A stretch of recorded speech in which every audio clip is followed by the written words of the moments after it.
With this game, you can go fucking broke if you're not careful.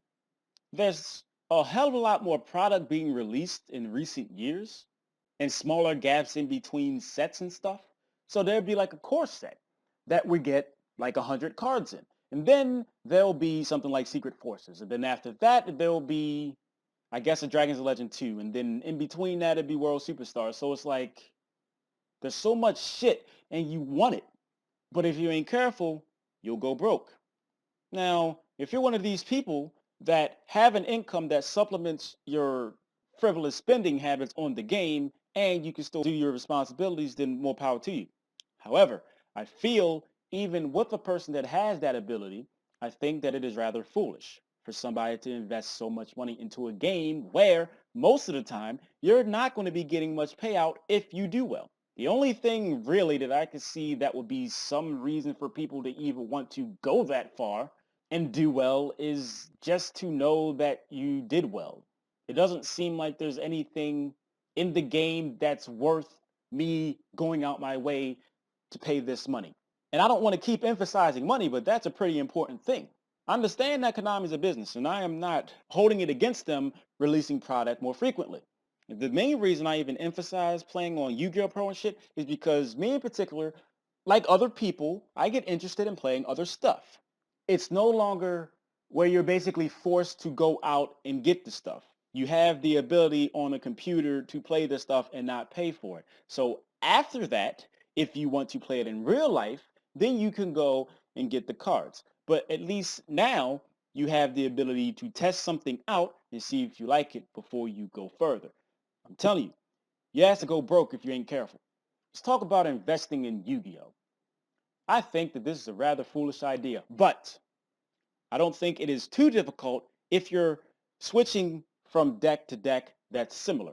Like, let me think. If you was playing a level 4 base deck, something like Harpies, and you have rank 4s, certain ones, Rhapsody, Abyss Dweller, Gaga Cowboy, Exiton, Arc, Castel, those are things you can play in a lot of other decks. And then if you go to something like Teleknights, sure, you got to get the Teleknight Diamond, the Triver, the Delteros. After that, you pretty much have your extra deck.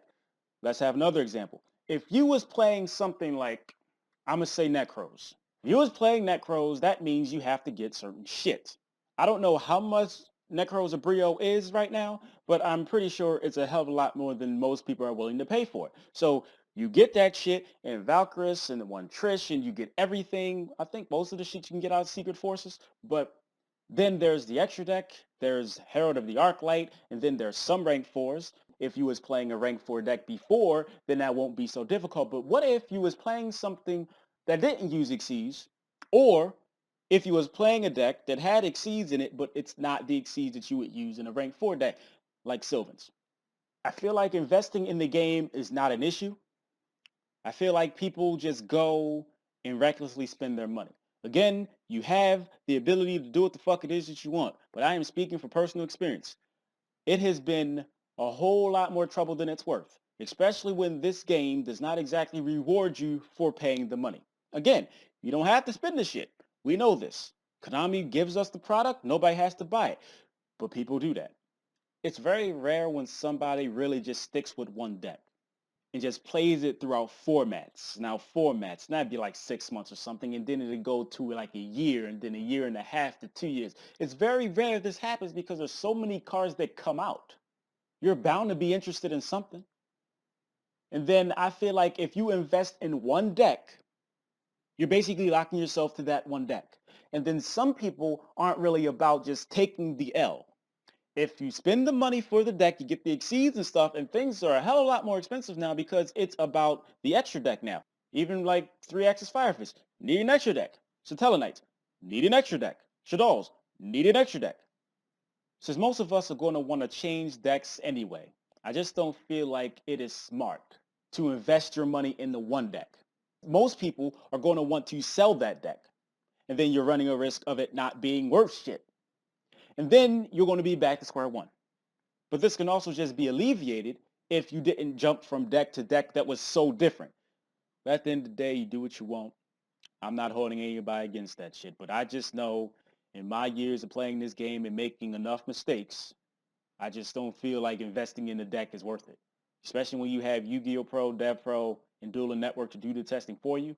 And if you really want to make that conscious decision to play the shit, you at least have enough of a reason to do it, even though the same shit can happen, but that's not really the point. So I'd like to thank everyone for watching. Appreciate that shit. If you'd like to support me in some way, shape, or form, all I ask is you spend literally seconds out today and click an advertisement.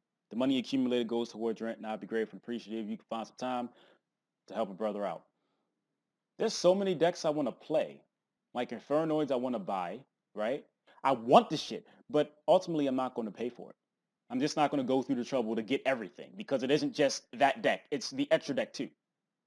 But I'll damn sure play that shit on Yu-Gi-Oh! Pro. Yep!